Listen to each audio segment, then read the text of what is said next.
Welcome back to my another video.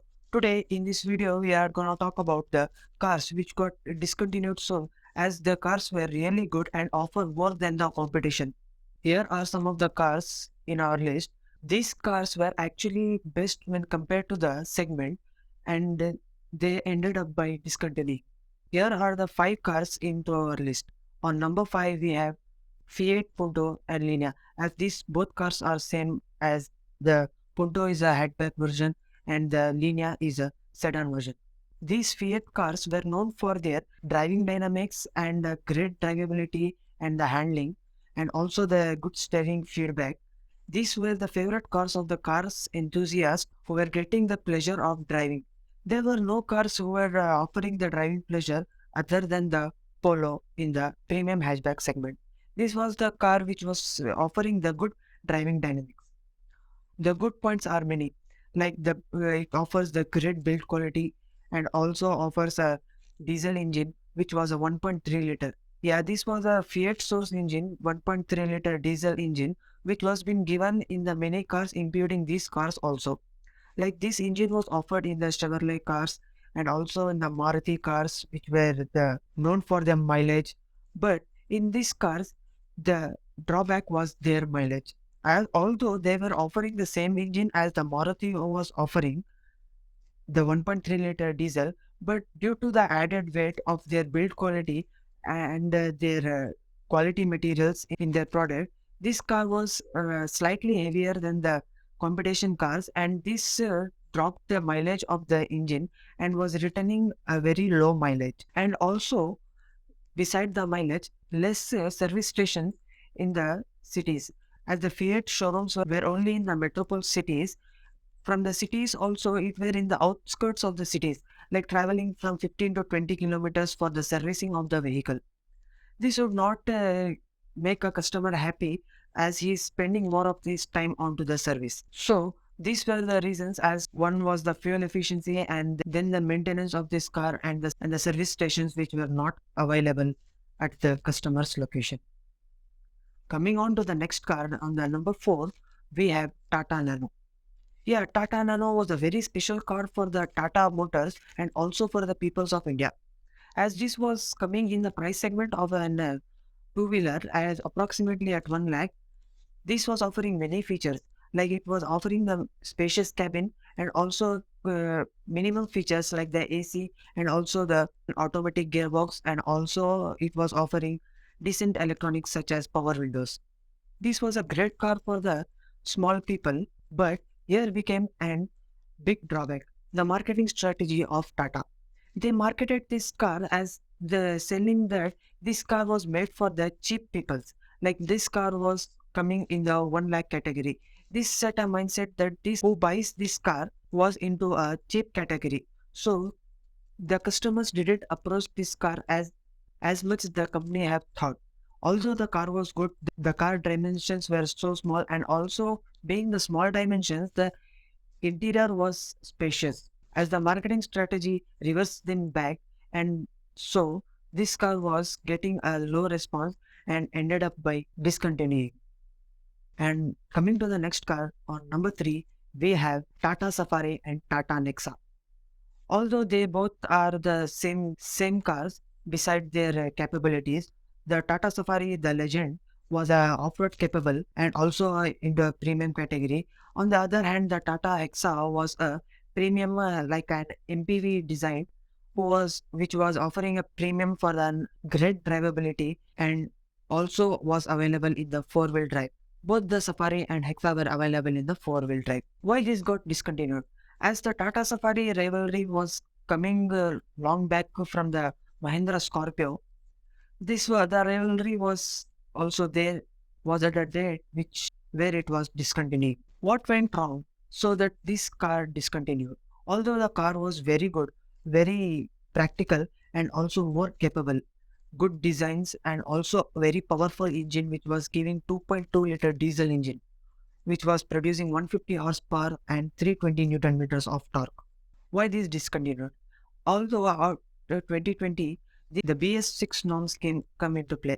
As though this engine was not able to comply with the BS6 norms, and also The service of the Tata was not up to the mark, while the other cars have entered the segment like the subcompact SUVs, compact SUVs like Creta, and also the Brezza were in the competition. People were preferring that SUVs for the city driving and going less towards this heavy SUV. And also somewhere the service was also not up to the mark of the Tata. Heading towards the next car, we have Alturas G4. Actually, this was a Sangyong Rexton second generation which was being rebadged and sold by the Mahindra. This car was this car came in the segment of Toyota Fortuner and the MG cluster Ford Endeavour. This was a capable car, no doubt, having the premium interior and also powerful engine. There were also many features that the Fortuner didn't have. This car was good, but due to the marketing strategy of Mahindra, they didn't promote this car as they do for their regular cars such as Scorpio and also the XUV. This was the first drawback for which this car didn't sell well. And the second reason was this car was launched after some time the BS6 norms came into play. As they added a AdBlue tank, they removed the spare wheel of this car and they placed a AdBlue tank at that position. So the practicality has been dropped of this car. So the peoples were not going to buy that as they were going to buy the Fortuner. And also the service. As this was the rebadge edition, no officially Sangyong company is in India. So the servicing cost of this was a bit higher and parts availability was also a bit of an issue. So this car ended up discontinuing, and also the main reason was Mahindra only.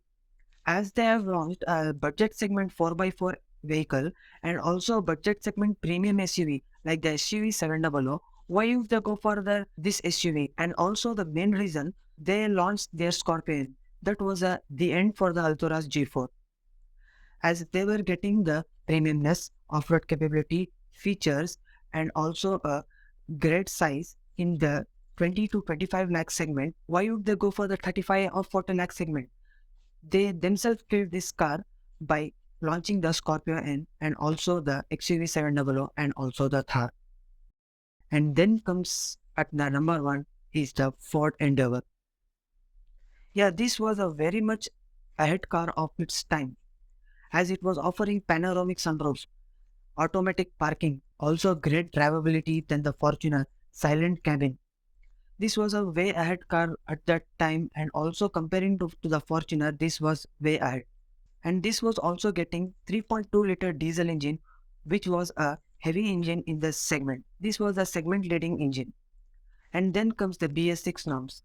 Yeah, the BS6 plays a very important role in discontinuing the foreign cars in India as they could not comply with the BS6 norms. When the BS6 norms came in, they they dropped the 2.8 liter diesel engine and also the 3.2 liter diesel engine. They launched their 2 liter diesel engine. For such a big SUV, they are giving only 2 liter diesel engine. Although the performance was lacking, but not that lacking that it could be ignored. While on the other hand, the Fortuner had the segment leading 2.8 liter diesel engine, which was highly reliable and also the people were going for the service. The service cost for was low. The Ford Endeavour had a big size than the Fortuner and also a great presence than the Fortuner. But the Fortuner had the many other points which attract the Indian customers. Like Fortuner was offering a great service and also a parts availability and a cheap service where the Ford failed. The services were pricier and the parts availability was not good as this was the CKD unit which where the parts were imported to India and it was built in India. They were not manufactured in India. Although the Toyota was being built and manufactured in India, this was giving a good competition in the terms of service, but not in terms of the product. The product was very much good than the Fortuner, but they came behind in terms of the service and also the parts availability. This was the end of our list. At this end of the video, I have a message for all the car companies who are operating in India that your, no matter your product is good or average comparing to the competition, your service must be better. You can take an example of the Toyota.